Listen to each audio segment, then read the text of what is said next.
We did something which most people consider to be a bit of a heresy. We decided that the speed of light could change in space and time, and if that is true, then our perceptions of physics will change dramatically.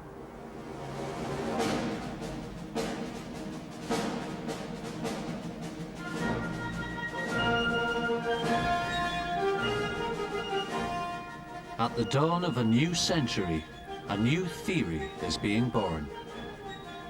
It threatens to demolish the foundations of 20th century physics. Its authors are two of the world's leading cosmologists. If they're right, Einstein was wrong.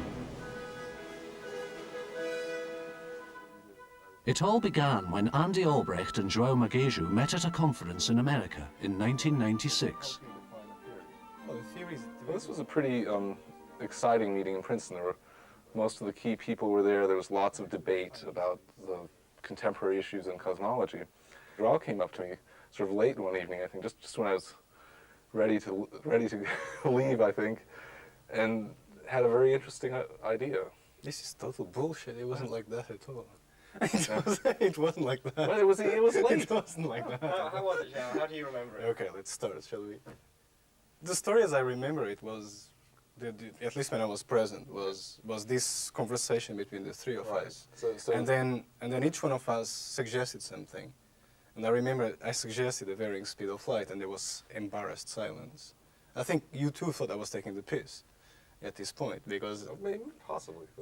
But then it's actually serious, he's not laughing. So, and then we took it from there, actually. We started taking it more seriously. For most scientists, the idea that the speed of light can change is outrageous. It flatly contradicts Einstein's theories of space and time.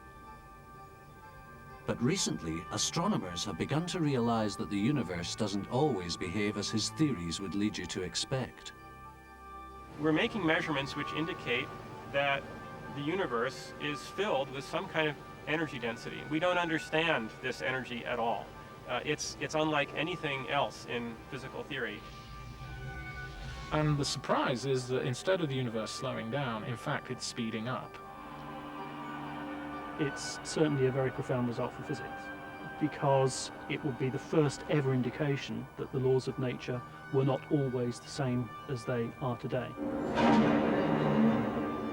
Who knows what's in store? I think in some ways it's a very exciting time. It's very similar to the revolution that was seen in physics at the turn of the last century. So here we are, about to enter the new millennium, with a whole lot of uncertainties in store.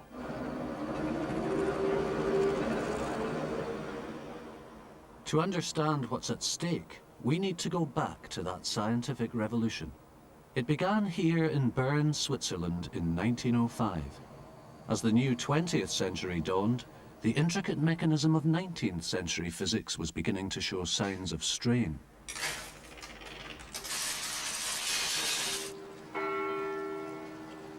It was finally demolished, not by an established scientist, but by a patent clerk. When Einstein started his career, we still lived in a Newtonian clockwork universe. Space and time were simply a reference system. The meter was a meter. It was a meter anywhere you went. Time clicked at a constant rate throughout the whole universe. Second was the same. It was unaffected by where you were, whether you were moving. Time was considered as an absolute concept, that time would be everywhere the same, independent of the state of motion of somebody. That there would exist an absolute time which could be measured with a clock like that one. This was probably the concept which Einstein kind of smashed with his new thoughts. The tool that Einstein used to shatter the clockwork universe was the speed of light.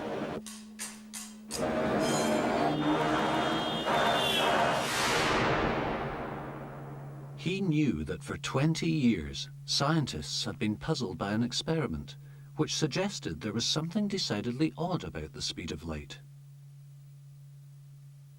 In the 1880s, two American scientists, Albert Michelson and Edward Morley, set out to measure how the speed of light was affected by the Earth's motion through space. They set up an experiment with beams of light.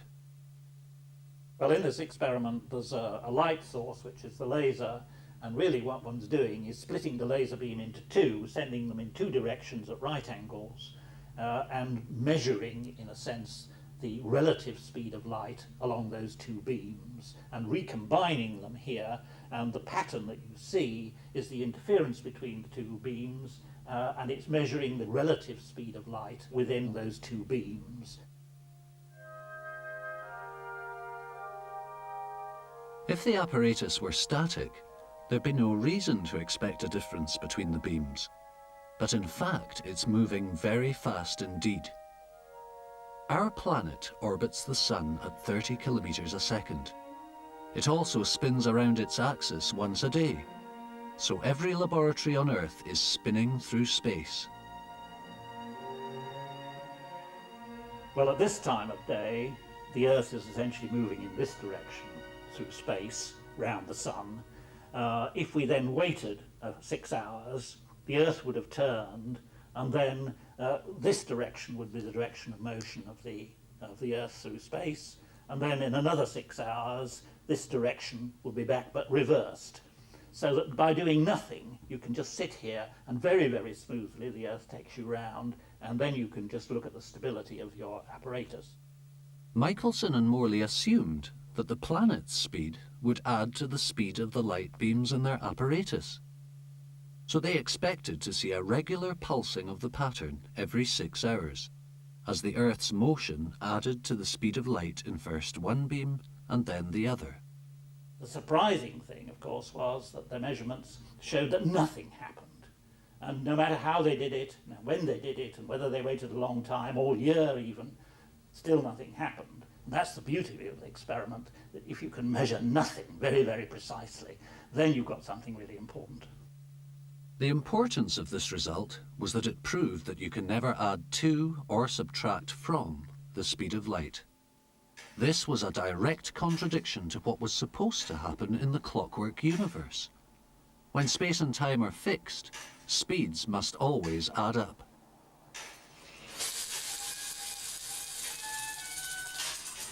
In such a world, one has a very simple rule for the addition of speed, the addition of velocities. In Einstein's example, if you're walking along a tram or a train, your speed with respect to the ground outside is just the sum of your speed walking along the tram and the tram speed with respect to the ground. But the Michelson-Morley experiment had proved that this was not true for light. Light leaves the tram at the speed of light and strikes the pedestrians at the speed of light, and this speed never changes, no matter how fast the tram is going. But something must change as a result of the tram's speed. Einstein realized that it must be space and time themselves. Once you assume that the speed of light is the fixed thing, you will have, this will imply that space and time can no longer be fixed. And that, for example, a moving clock, which is moving with respect to you, goes slower.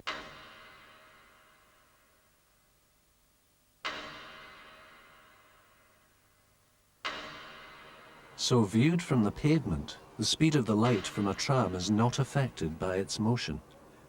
Instead, the watches the passengers are wearing will run slow compared to a stationary clock.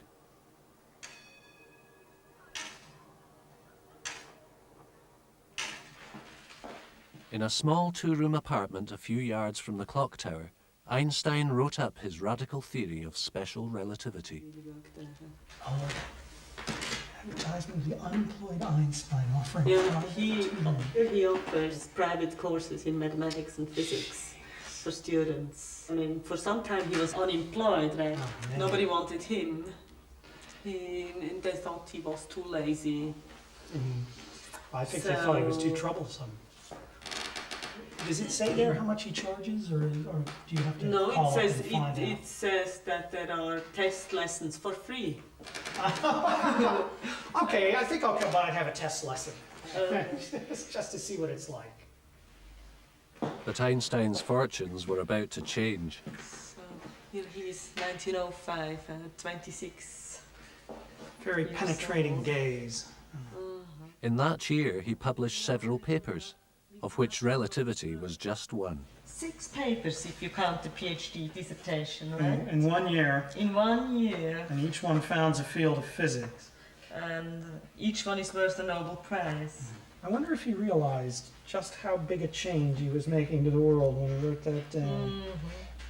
That's the E equals MC squared paper, which he published very shortly after that one. Look how it's thin very it is. Thin. Jeez, 3 pages. If I could trade all of my lifetime publications for these 3 pages. But Einstein himself was not satisfied. The problem was that his theory of relativity broke down when gravity entered the picture, and gravity was the dominant force in the universe. Einstein realized that he had to take his notion of flexible space and time even further. He had to give space-time actually properties. It was no longer just an empty place where things occur. It was something that actually was interacted with. So in his famous statement, mass tells space how to curve. The presence of mass actually curves space-time.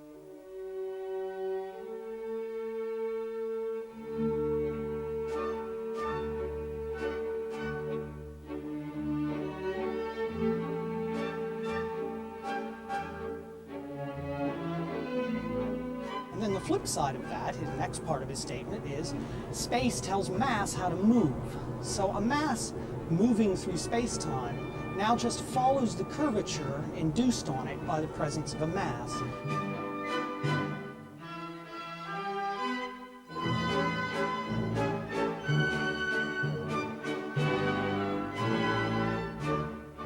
And this solved an old problem from Newtonian mechanics. The Earth is going around the Sun. The Earth feels a gravitational attraction to the Sun. How does it do that? How does the Earth know the Sun is there? What is the source of this instantaneous action at a distance? In Einstein's model, there is no such instantaneous action at a distance.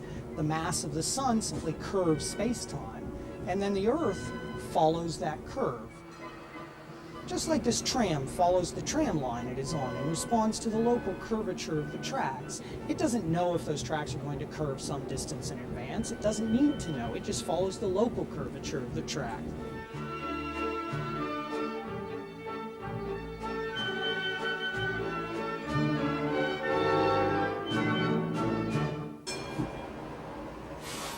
Einstein realized that it wouldn't just be mass that would cause gravity. It wouldn't just be mass that curves space-time. Every form of energy, like heat or also pressure, add to the gravitational field. There's nuclear energy, there's just many, many different types of energy, and all of them cause space-time to curve the same amount, depending just on the total amount of energy present. Mass is nothing special in this regard.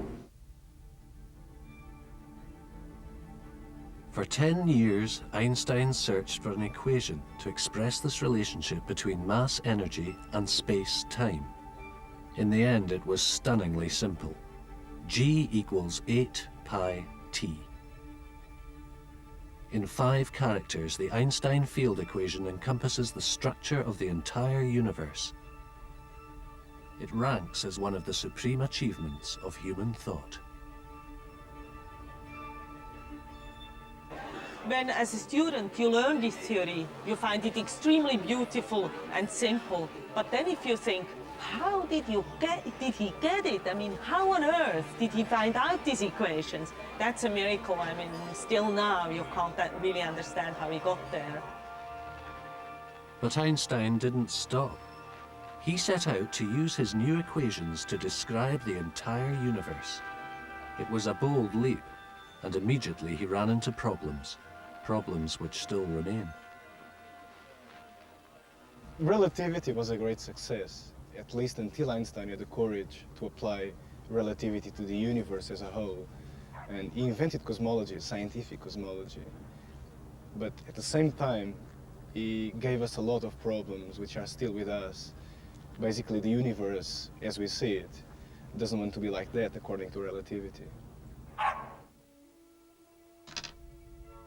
Einstein's approach was based on a daring assumption. He knew that locally stars would distort space-time in complicated ways that would be too difficult to calculate. But he believed that if he stepped back far enough, all the matter in the universe would look like molecules in a cloud of gas.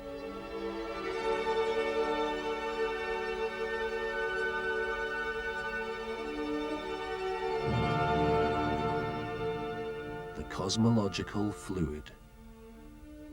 From this perspective, the shape of space-time would be uniform and simple enough to deal with. But when he began to calculate how the universe would behave under the influence of gravity, he got a nasty shock. You look out in the universe and you see what appears, if you just look up, what appears to be relatively stable, the unchanging stars. And in Einstein's era, they thought the universe was remarkably static. It looked the same over time. But in Einstein's solutions, this couldn't be true. Einstein found that his equation predicted that all the matter and energy in the universe would fold space-time back upon itself.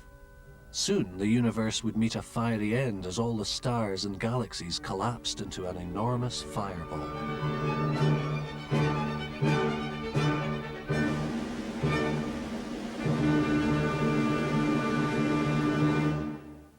And in order to prevent this, Einstein had to add a term, which is called the cosmological constant.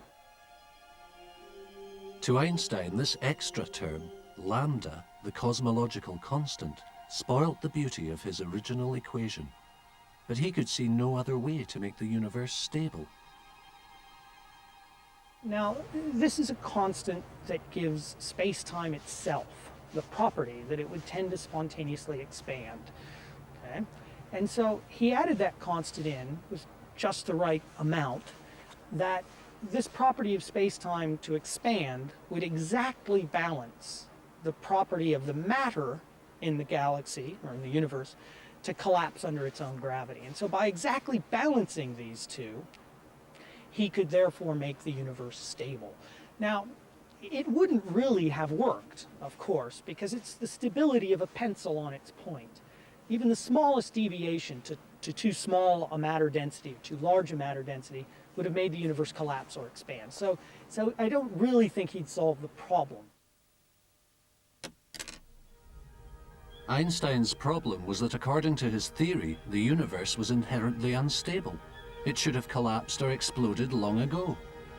It's a mystery that worries scientists to this day.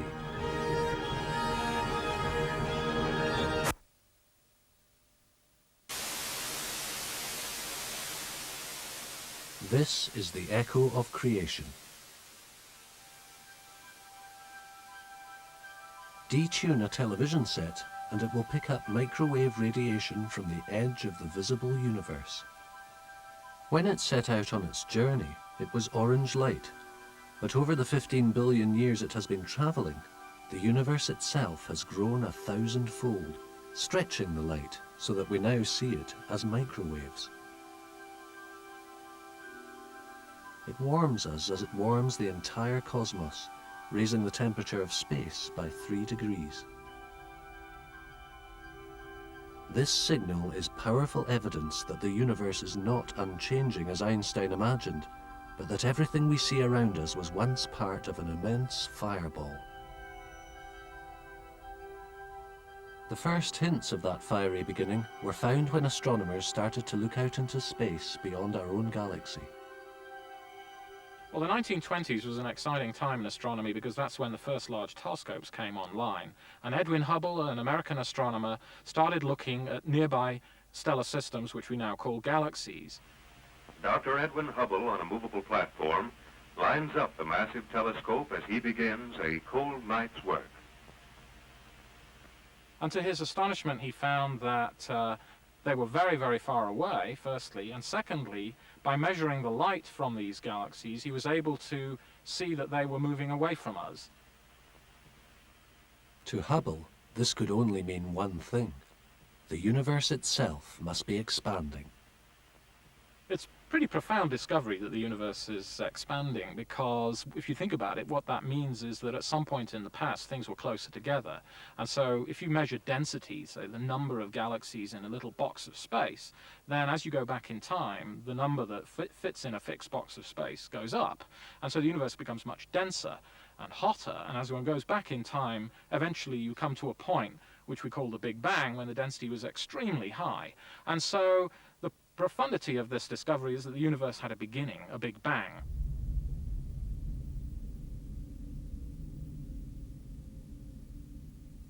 If Hubble was right and the universe had started with a cosmic explosion, then the force of this alone might be enough to counterbalance gravity's tendency to make the universe collapse and die.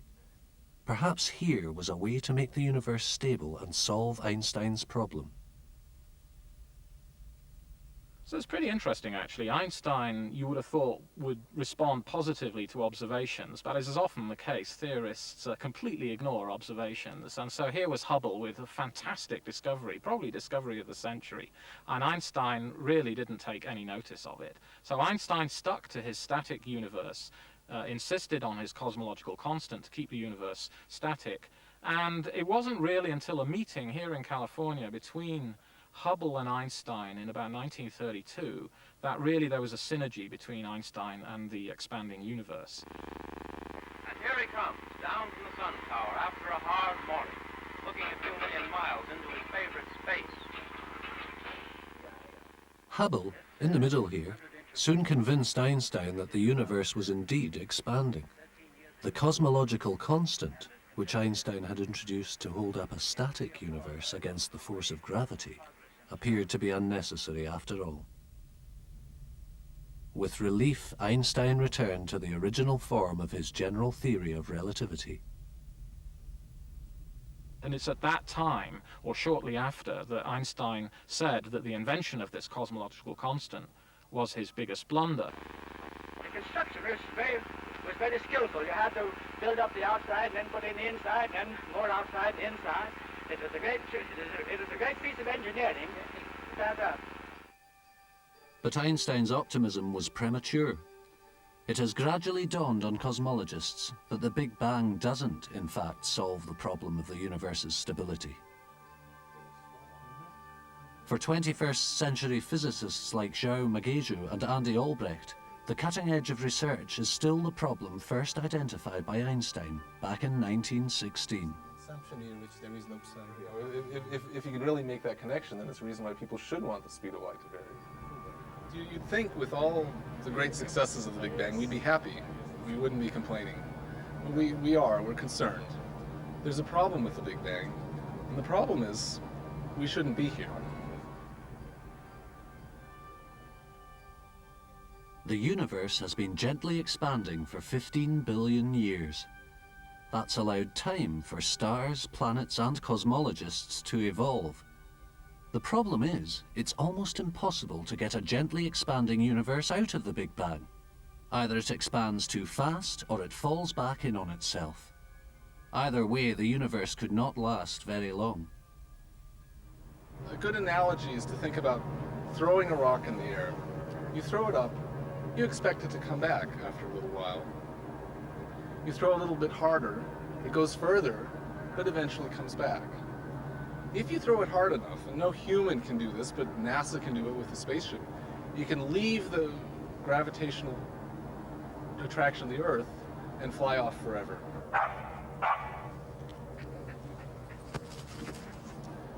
With the universe, there's this delicate balance. You throw the rock in the air, it keeps going. Is it going to turn around? You don't know. It keeps going, it keeps going. You don't see it flying off, you don't see it turning around. It's balanced right at the edge for year after year, thousands of years, billions of years. We're now at almost 15 billion years, and we still don't know, is it coming back? Is it flying off? That's what the universe is like.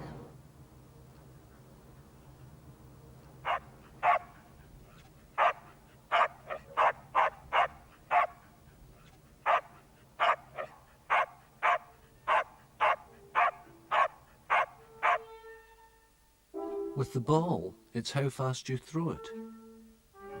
With the universe, the key thing is the amount of matter and energy in the Big Bang. To produce gentle expansion, the density of this energy has to be precisely right. How do we start this universe out in such a special state? We have to take a number that describes the density of the matter in the universe and get it right to 100 decimal places, one after the other. If we get one decimal place wrong, the whole thing gets out of whack. No physicist can stomach setting up a universe in such a delicate way. Yet something set up the universe in the right way. Some mysterious process made sure that matter and energy had everywhere the same critical density, keeping the entire cosmos in perfect balance.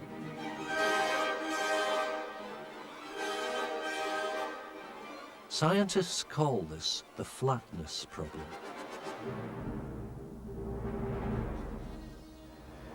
So this is the flatness problem. It's the fact that the universe is a bit like a pencil standing on its tip for 15 billion years.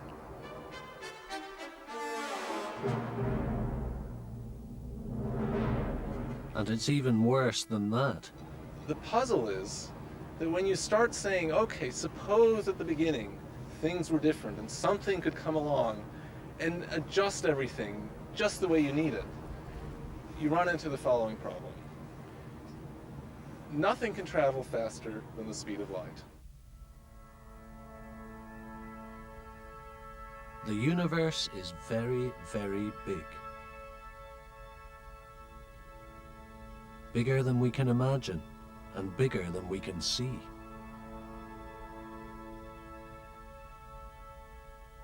There are regions of space so far away they are invisible, because the light from them has not yet had time to reach us. In effect, we are surrounded by a horizon. This horizon has been growing at the speed of light since the universe began, but beyond it are regions with which we have never had any kind of contact. Since nothing, not energy nor any kind of physical process, can travel faster than light, nothing can cross the horizon. The universe is now 15 billion years old, which means that the horizon is actually very large nowadays. It's about 30 billion light years across. This doesn't mean that the universe is only this size. Of course, the universe is infinite. It just means the region we can see is this 30 billion light year region. Okay? And when the universe is very young, conversely, it's still very big, but conversely, you see a smaller and smaller fraction because the horizon is smaller and smaller. To see what this means, imagine that we could travel back in time. We would see the universe shrinking rather than expanding. But our view of it would shrink even faster because our horizon would be shrinking at the fastest possible speed, the speed of light. Galaxies that are visible today would have been invisible to us in the past, and to each other. So the early universe was divided up into small islands, isolated inside their own small horizons. This picture of a disconnected universe flies directly in the face of the idea of a single balancing process needed to solve the flatness problem. Confused? So were the cosmologists. The only way round this horizon problem was to assume that the entire region we see today started out so tiny it could fit inside a single horizon. This idea, called inflation, was first proposed by Alan Guth and then developed by Paul Steinhardt and his colleague Andy Albrecht. Today, their version of inflation is widely accepted among scientists. But Andy Albrecht himself has never been wholly convinced by his own theory. So what we have to do to make inflation work is invent an entirely new form of matter that exists in the early universe and then disappears, so we don't have it around today. And I was always left with a nagging feeling that if you invent so much, is inflation really the right thing to invent, or could nature have chosen something else?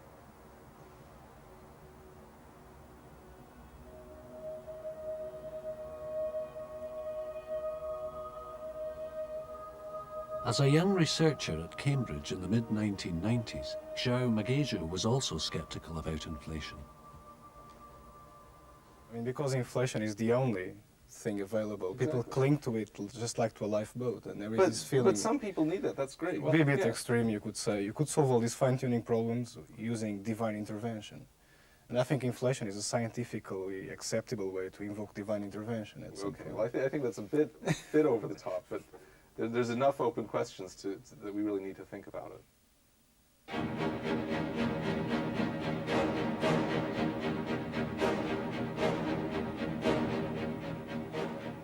One day, João saw that there might be a much simpler way to solve the horizon problem.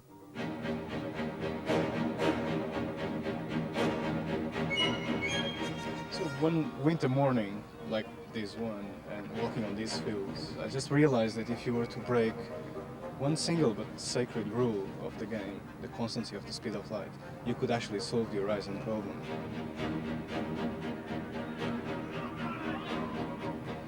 And when you think back at it, it's just such an obvious thing that when the universe is very young, if the light was very fast, you could actually have a very large horizon.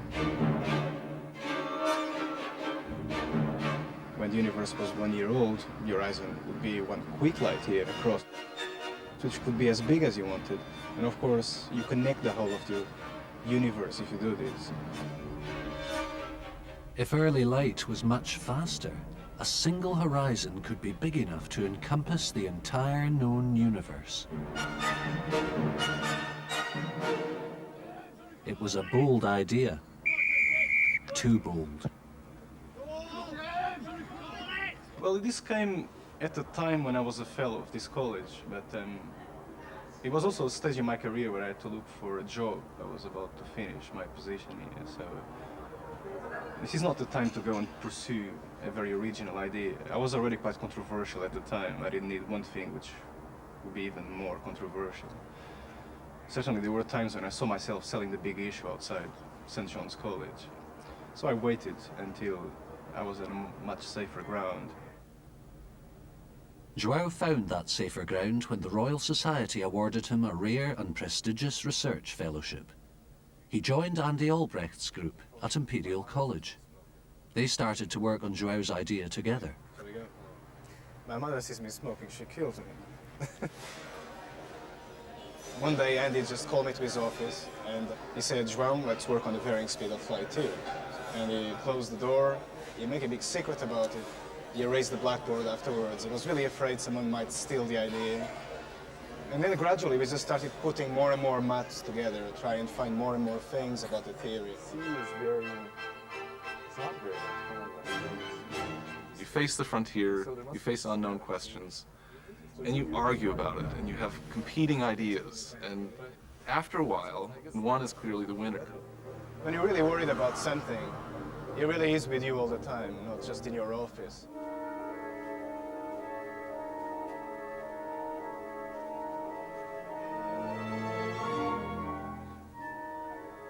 You go through phases in which you dream about your ideas, you sleep over your ideas, you wake up tired.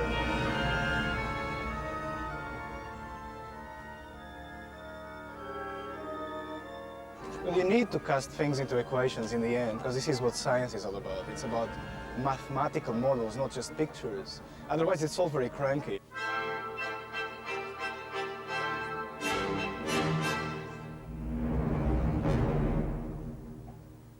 I think there is a very unique aspect of scientific discovery. There is a big adrenaline rush when you've spent months and months struggling with a problem, getting it wrong, and eventually you discover something, and it's unique. I'm addicted to adrenaline in general, but this one is unique.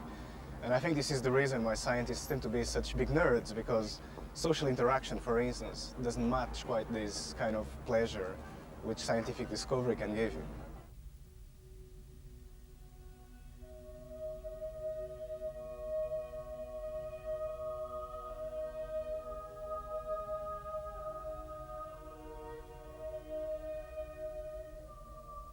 João and Andy were creating a completely new physics.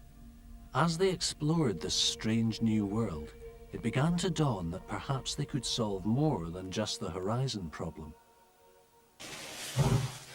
Well, then we got more than what we bargained for, and this is really where the thing was massively rewarding. We found that we could solve the flatness problem as well. And the reason for that is we realized very quickly there's no way we can have energy conservation if the speed of light varies. In conventional physics, energy is conserved. It can be transformed, but it cannot be created or destroyed. This is the principle of the conservation of energy, and it means that the total amount of energy in the universe is fixed. So the critical energy density the universe needs must be established perfectly, right from the beginning. Now, if you change something as fundamental as the speed of light, which is woven into the whole fabric of physics, then of course you're breaking that principle. The universe is different at different times, and you don't conserve energy.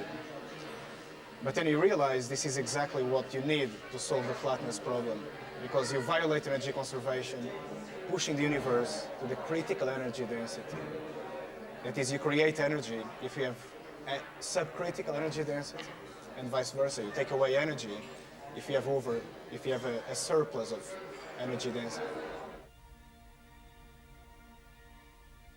In their theory, during the early universe, the speed of light was falling, which allowed the cosmos a built-in thermostat, creating or destroying energy so that the critical density was maintained exactly. Thus, the universe remained in balance for billions of years. We were just trying to find an alternative to inflation as far as the horizon problem was concerned. We actually did not have hopes of solving everything. This was a gift we got out of it. João and Andy had set out to solve the horizon problem and stumbled upon a theory that solved the puzzle which had plagued cosmology since the time of Einstein. They had made a universe that was inherently stable, held in balance by the creation or destruction of energy. A theory which predicted the universe as we see it today. However, it was still just a theory. Proof could only come from the depths of space-time. But what astronomers found there would astonish everyone, suggesting that the speed of light was also the key to the biggest mystery in cosmology. What happened before the Big Bang?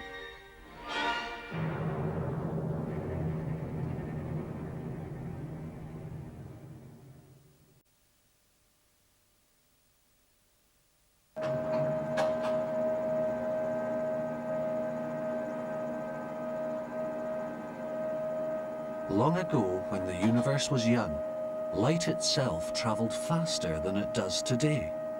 The laws of physics were very different. That, at least, was the theory. The evidence could only come from the world's great telescopes. As they scan the far depths of space, astronomers also look back in time.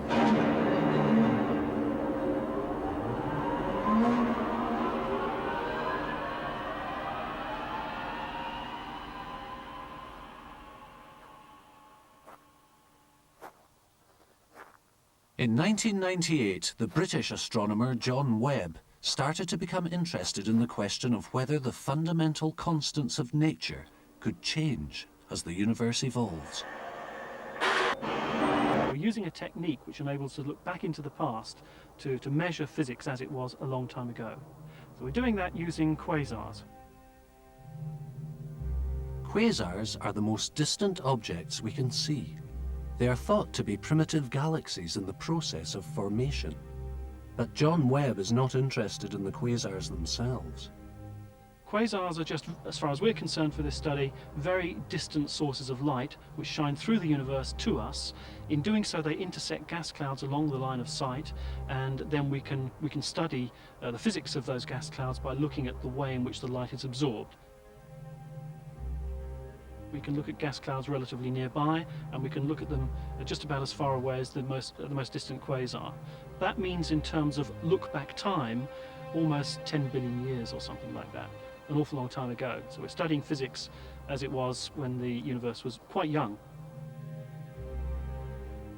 When light passes through an interstellar gas cloud, it collides with electrons in the gas molecules.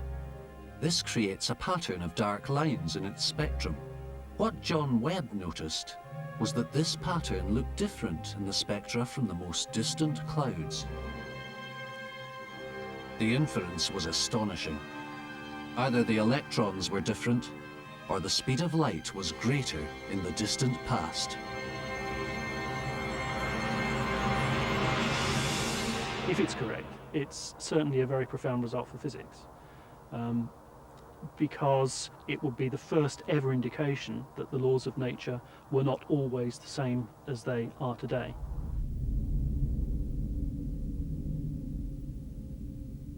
But far off in space and time, an even more amazing discovery was waiting for astronomers.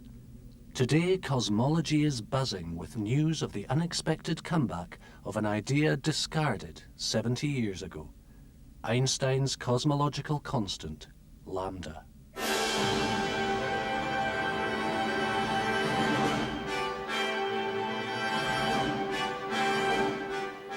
For João, it means taking his theory even further. He now believes the cosmological constant could be the link that connects changes in the speed of light to the origin of the universe itself.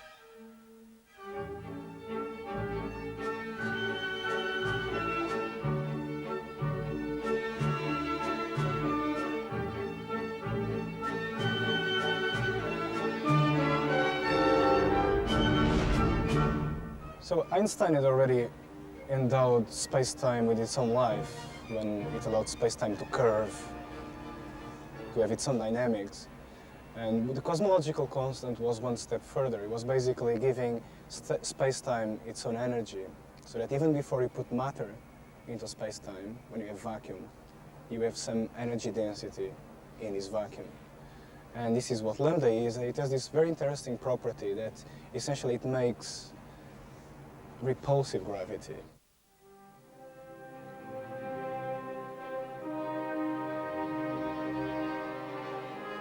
Lambda produces gravity that pushes things apart rather than pulling them together. And that seems to be what's happening to the universe. Something is blowing it apart.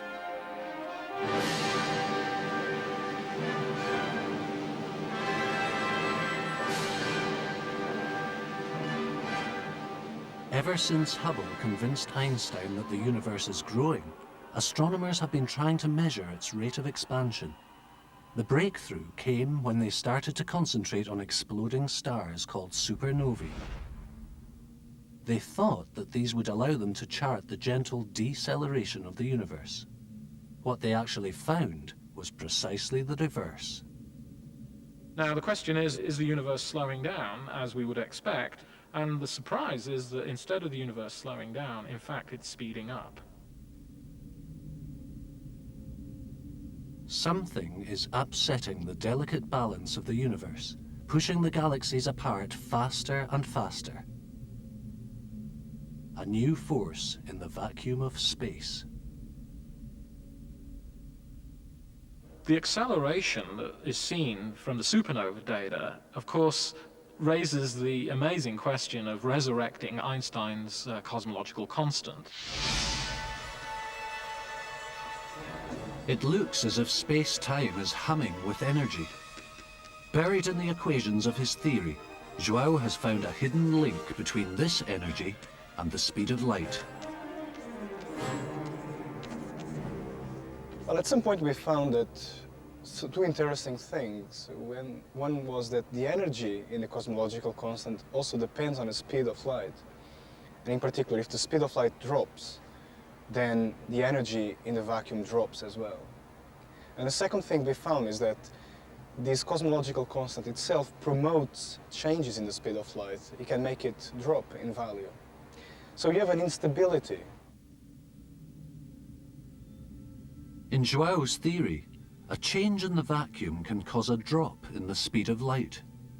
But this in turn reduces the amount of energy the vacuum can hold, forcing energy out of it and into ordinary matter and radiation.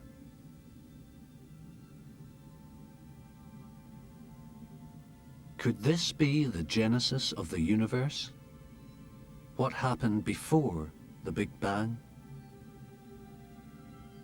So in some of these scenarios in the beginning, there is just a vacuum, but the vacuum is not nothing. It's actually the cosmological constant, this pool of energy in the vacuum.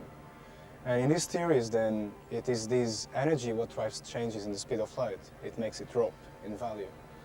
And what that does, that makes all the energy in the cosmological constant drop as well. It has to go somewhere. Where does it go? It goes into all the matter of the universe. So it causes a Big Bang.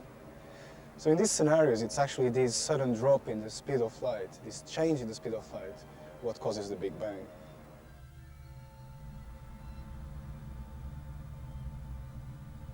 In the beginning was the void. But the void was not nothing. And there was light, and the light changed. And so the void brought forth the world. And the world was good, for it endured until men could comprehend it. But it will come to pass that one day the energy of the void will have pushed all things away, leaving nothing but the void. But the void is not nothing.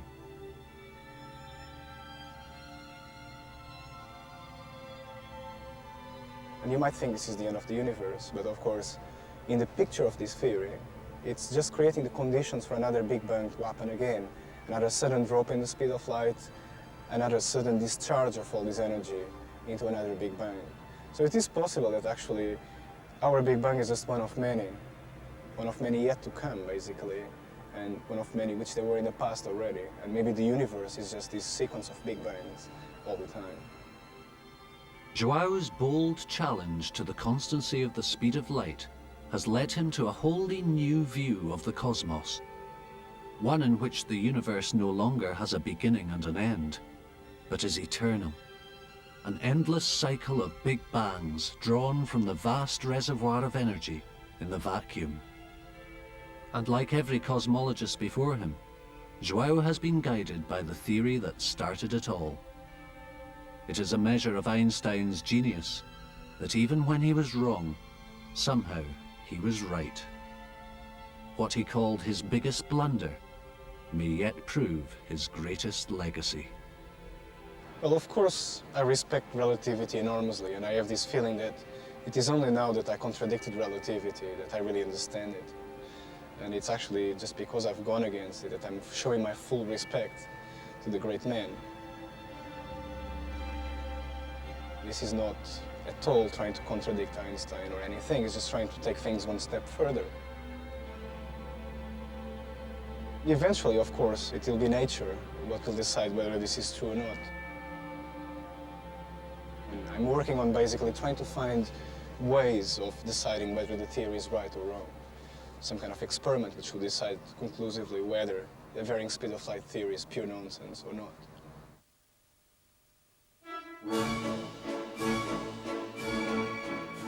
More Equinox next Monday at 9. Don't forget, João Maguejo will be at chat.channel4.com to answer your questions. Log on now.